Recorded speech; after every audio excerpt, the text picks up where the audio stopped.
जय हिंद। आज हम डिस्कस करने वाले हैं हरियाणा पुलिस कमांडो की भर्ती के बारे में।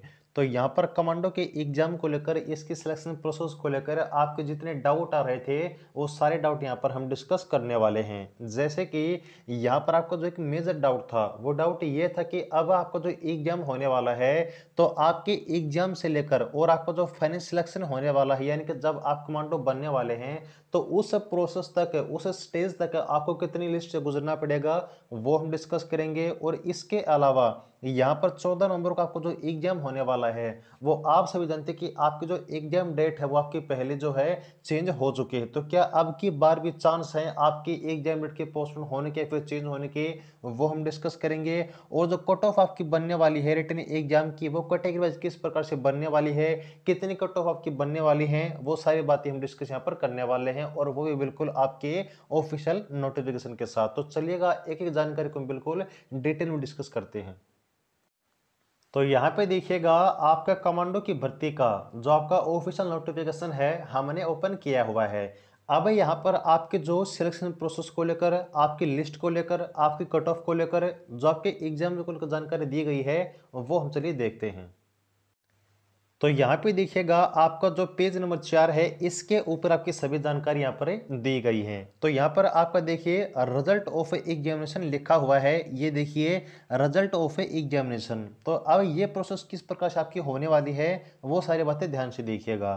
तो सबसे पहले देखिए आपकी जो लिस्ट बनेगी वो किसके बेस पर बनेगी और कितने बनेगी, वो सबसे मेन पॉइंट है। तो यहाँ पर आपको हम पहले बता चुके हैं लेकिन फिर से बता देते हैं कि आपकी जो लिस्ट बनने वाली है, the name of a successful candidate in the order of merit on the basis of aggregate marks achieved by the candidate in a PMT plus PST plus a knowledge test है। तो आप सभी जानते हैं कि आपकी जो प्रोसेस है अभी फिलहाल में कंडक्ट हुई है वो कौन कौन सी है। एक आपकी पीएमटी के, दूसरी आपकी पीएसटी की। तो पीएमटी प्लस में पीएसटी के टोटल कितने नंबर थे आपके? 40 नंबर थे। और अभी 14 नंबर का आपको जो एग्जाम होने वाला है उसके कितने नंबर हैं? टोटल आपके 60 नंबर हैं। तो 40 प्लस में 60, टोटल आपके 100 नंबर की जो मेरिट है वो बनने वाली है। और ध्यान दीजिएगा यहाँ पर आपकी जो मेरिट बनेगी वो टोटल आपके 100 नंबर की बनेगी। इसके अलावा और किसी भी चीज के फिजिकल प्लस में रिटन एग्जाम के अलावा आपको किसी भी चीज के नंबर एक्स्ट्रा नहीं मिलने वाले हैं। ये बात हो गई आपकी लिस्ट की। तो अब 14 नंबर का आपका एग्जाम है, तो 14 नंबर को आपको जो एग्जाम होने वाला है ना उसके बाद आपके डायरेक्ट लिस्ट लगने वाली है। और कितने की लगेगी? वो लगेगी 520 की, यानी कि टोटल वैकेंसी कितनी आपकी? टोटल वैकेंसी 520 आपके रहने वाली है। तो अब एग्जाम के बाद आपकी जो लिस्ट लगेगी वो आपकी उन सभी की लगेगी जो आपके डायरेक्ट सिलेक्ट होने वाले हैं कमांडो के आपके भर्ती में। ठीक है जी। तो आपकी लिस्ट के बाद कितनी लगेंगी? आपकी एग्जाम के बाद मात्र आपकी एक लिस्ट लगने वाली है, आपकी फाइनल मेरिट लिस्ट। अब इसकी लिस्ट के बारे में कुछ आपके देखिए इंपॉर्टेंट पॉइंट है वो क्या रहने वाले हैं। तो यहाँ पे देखिएगा आपको जो पॉइंट नंबर बी, सी और डी है इसमें आपको मेन चीजें ध्यान रखनी है। ध्यान क्या रखना है? देखिए अगर आपके कोई ऐसे दो कैंडिडेट हैं जिनके नंबर आपके सेम है, यानी कि फिजिकल को मिलाकर प्लस मेरिट में एग्जाम को मिलाकर अगर दो कैंडिडेट के नंबर सेम बनते हैं तो किसको जो यहाँ पर पहले प्रायोरिटी दी जाएगी? वो दी जाएगी उसको जिसकी आपके नॉलेज टेस्ट में आपके रिटन एग्जाम नंबर ज्यादा है। ठीक है, यह आपकी पहली बात हो गई। दूसरी बात देखिए अगर आपके कोई ऐसे कैंडिडेट हैं जिनके यहाँ पर नंबर सेम है और उनके रिटन एग्जाम में भी नंबर सेम है तो आपके जो है किस चीज को यहाँ पर तवज्जो दी जाएगी? वो दी जाएगी अगर आपको कोई ऐसा कैंडिडेट है जिसकी यहाँ पर आपकी ओल्ड एज है, यानी कि जिसकी एज ज्यादा होगी ना, उसी को यहाँ पर पहले प्रायोरिटी दी जाएगी। अब नंबर 3 देखिए अगर कोई ऐसे दो कैंडिडेट हैं जिनके आपके पीएमटी प्लस पीएचडी को मिलाकर नंबर सेम है और अगर यहाँ पर आपके नॉलेज टेस्ट में भी आपके नंबर सेम है तो आपकी किस चीज को प्रायोरिटी दी जाएगी? तो आपको दी जाएगी देखिए एजुकेशन क्वालिफिकेशन को। ये आपके जो एजुकेशन क्वालिफिकेशन है उसको कब दी जाएगी? अगर आपके पीएमटी प्लस में पीएचडी में नंबर सेम है, अगर आपके नॉलेज टेस्ट में नंबर सेम है और अगर आपकी एज भी सेम है तो आपको जो यहाँ पर है जो आपके एजुकेशन क्वालिफिकेशन है, हायर एजुकेशन क्वालिफिकेशन के नंबर आपको जो है प्रोवाइड किए जाएंगे। ठीक है जी। अब यहाँ पे देखिए आपका 14 नंबर को एग्जाम है तो क्या एग्जाम डेट कन्फर्म है? हाँ जी बिल्कुल कन्फर्म है।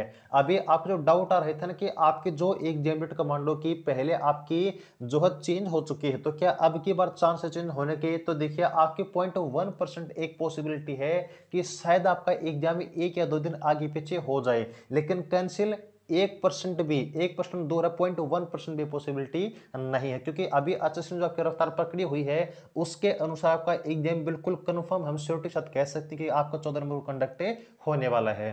तो 14 नंबर का आपका एग्जाम है, उसके बाद आपके डायरेक्ट लिस्ट लगेगी, कितने की लगेगी, 520 की लगेगी, जो आपके डायरेक्ट कमांडो बनने वाले हैं। लेकिन इस लिस्ट में एक चीज और आपको ध्यान रखनी है, वो क्या रखनी है, देखिए आपको जो पॉइंट नंबर ई है ना, वो ध्यान से पढ़िए। यहाँ पर लिखा हुआ है कि आपकी जो वेटिंग लिस्ट है, वेटिंग लिस्ट है is to be prepare to fill up vacancies remaining unfilled because of a rejection of a candidate, कि आपके कुछ ऐसे कैंडिडेट हैं जो आपके फाइनल सेलेक्ट होने के बाद भी रिजेक्ट हो जाते हैं। रिजेक्ट कहां पर होंगे, वो ध्यान से सुनिएगा।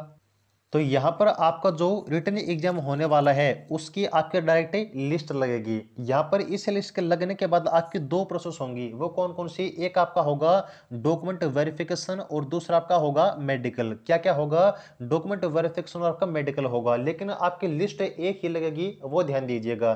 तो रिटन एग्जाम के बाद आपकी जो लिस्ट लगने वाली है, अगर उस लिस्ट में कोई कुछ ऐसे कैंडिडेट हैं जो आपके डॉक्यूमेंट वेरिफिकेशन में बाहर हो जाते हैं किसी भी डॉक्यूमेंट के कंप्लीट ना होने पर, या फिर आपके मेडिकल में बाहर हो जाते हैं किसी ऐसी दिक्कत की वजह से जो आपकी कभी ठीक नहीं हो सकती, तो वैसे देखिएगा आपको जो मेडिकल होने वाला है बिल्कुल आपका, मैं आपको बिल्कुल विश्वास के साथ कह सकता हूं आपका नॉर्मल होने वाला है, कोई दिक्कत आपको नहीं आएगी।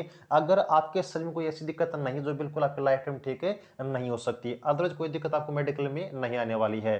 तो अगर आपका डॉक्यूमेंट वेरिफिकेशन आपका कंप्लीट हो जाता है, प्लस में आपका जो मेडिकल है वो कंप्लीट हो जाता है, तो आपकी जो लिस्ट है ना, जो आपके रिटन एग्जाम के बाद लगी थी वही सेम रहने वाली है, आपको जो उसके बाद में ट्रेनिंग के लिए भेज दिया जाएगा। लेकिन अगर यहाँ पर आपके कुछ ऐसे कैंडिडेट हैं जो डॉक्यूमेंट वेरिफिकेशन में या फिर मेडिकल में बाहर हो जाते हैं और वहां पर आपकी जो लिस्ट बनी थी किसके बाद, आपके रिटन एग्जाम के बाद, तो वहां पर आपकी जो लिस्ट में आपकी वैकेंसी खाली रह जाती है, वो किससे फिल की जाएंगी, वो फिल की जाएंगी आपकी वेटिंग लिस्ट से। किससे, आपकी वेटिंग लिस्ट से। तो आपकी वेटिंग लिस्ट कितनी बनेगी, वेटिंग लिस्ट आपकी एक ही बनेगी, वो लेकिन तभी बनेगी अगर आपकी 520 वैकेंसी में से आपकी एक आधी वैकेंसी खाली रह जाती है।